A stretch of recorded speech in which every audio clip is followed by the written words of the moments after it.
रोलेक्ट act. रोलेक्ट act को काला कानून क्यों कहते हैं? रोलेक्ट एक्ट 1919 में आया। रोलेक्ट एक्ट एक एक्ट जिसका आधिकारिक नाम अराजक और क्रांतिकारी अपराध अधिनियम था। प्रथम विश्व युद्ध के बाद ब्रिटिश सरकार द्वारा भारत में बढ़ते राष्ट्रवाद आंदोलन को कुचलने के लिए लाया गया था।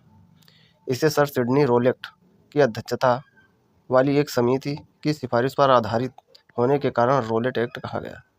इसका मुख्य प्रावधान, यह कानून भारतीयों की व्यक्तिगत स्वतंत्रता पर सीधा हमला था, जिसके प्रमुख प्रावधान निम्नलिखित थे।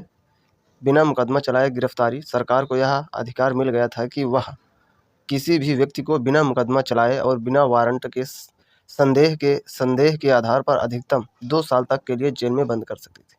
अपील, दलील और वकील का अधिकार समाप्त। इस अधिनियम के तहत गिरफ्तार किए गए व्यक्ति को न तो अपील करने, न दलील देने और न ही वकील करने का कोई अधिकार था।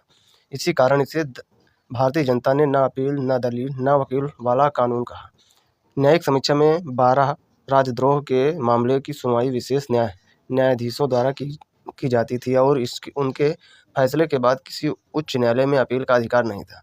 प्रेस की स्वतंत्रता पर अंकुश। सरकार को बलपूर्वक प्रेस की स्वतंत्रता छीनने का अधिकार मिल गया था।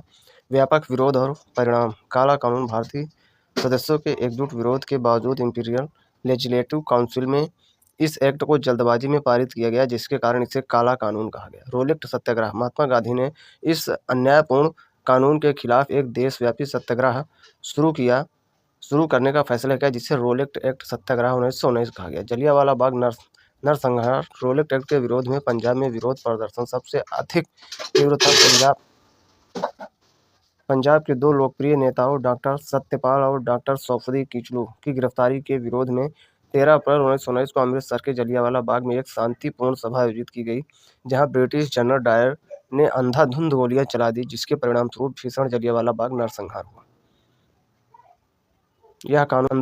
यह कानून भारतीय स्वतंत्रता आंदोलन में एक महत्वपूर्ण मोड़ साबित हुआ और इसने हिंदू मुस्लिम एकता को बढ़ावा दिया, जिससे आगे चलकर गांधी जी के नेतृत्व में असहयोग आंदोलन की नींव पड़ी।